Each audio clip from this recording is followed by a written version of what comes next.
Australian Outback beef, my favorite. Within the span of a year, Nickelodeon All-Star Brawl went from a sturdy Smash clone with some missing features to the inclusion of costumes, voice acting, items, and highly requested characters via DLC. This game was an absolute trip, and it's one I was glad to be on. But since Brawl Rocko DLC is finally here, let's quickly give it a review. I know I'm a bit later than usual, but I still wanted to talk about it despite the new computer dying on me. So that sucks. Just a quick note before we begin, I'm not in any way familiar with the Rocko series, so any and all Easter eggs or references that appear within this DLC, I won't be able to point out like in past reviews for Nick Brawl's DLC. So things like the walking bananas will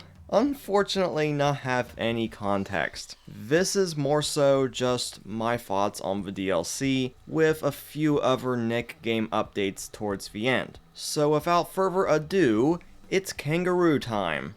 But I'm a wallaby.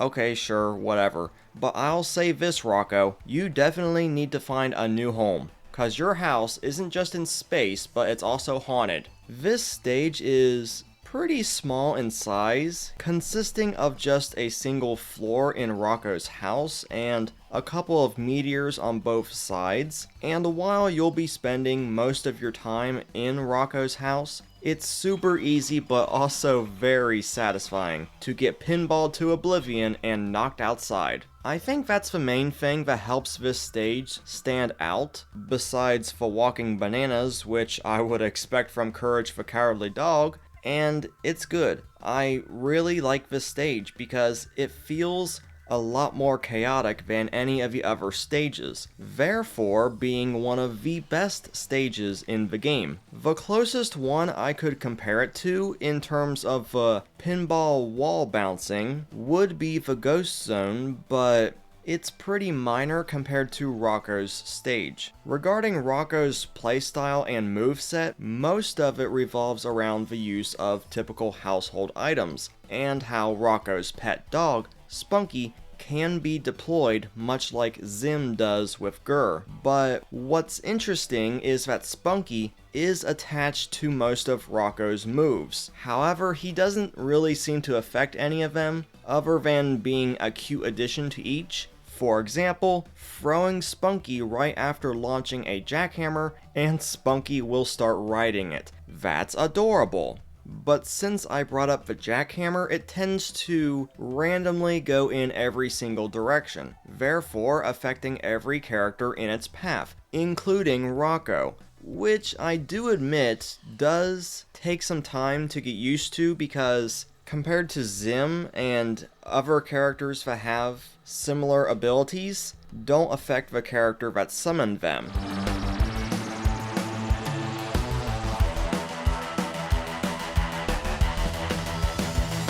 But overall, I think this is a pretty good DLC. I know this wasn't as detailed of a review as I would have preferred it to be, but I'm just not all that familiar with the Rocko series, so I can't really say too much more than what I already said. But I still recommend picking up this DLC regardless. So with that said, we also have to wonder if there's a future for the game, since all the known DLC characters have been released, and whether or not it's time for them to start focusing on a sequel with all the features the first game should have had at launch, which would be a smart move when we take the number of currently active Steam players into account, as there was under 100 players on the day the Rocko DLC released. Comparing that to Multiverses, which had over 4,000 players the same day, it becomes painfully obvious which game is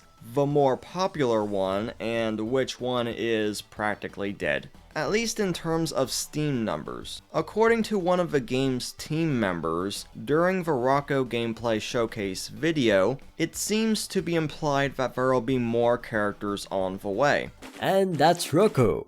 Thank you so much for tuning into this character showcase, and please look forward to more like this in the future. Final thing before wrapping up the video, it was recently announced that we'll be getting a BFF edition for SpongeBob Cosmic Shake. And it costs a very pricey $250 US and includes the following: a standard copy of the game, Cosmic Victory statue, which stands 25 centimeters or 9.8 inches tall, an inflatable Patrick, which measures 50 centimeters or 19.7 inches, a BFF amulet with necklace, set of 4 costume miniature bouncing balls, a set of 4 placemats, a DLC costume pack, and a special box. I'm not really sure how to feel about this, but I do hope the costume pack is available separately for those who can't afford the collector's edition. And with that said, guys, that's going to be everything I've got for this video. I know there's the Nick Kart Racers free reveals, but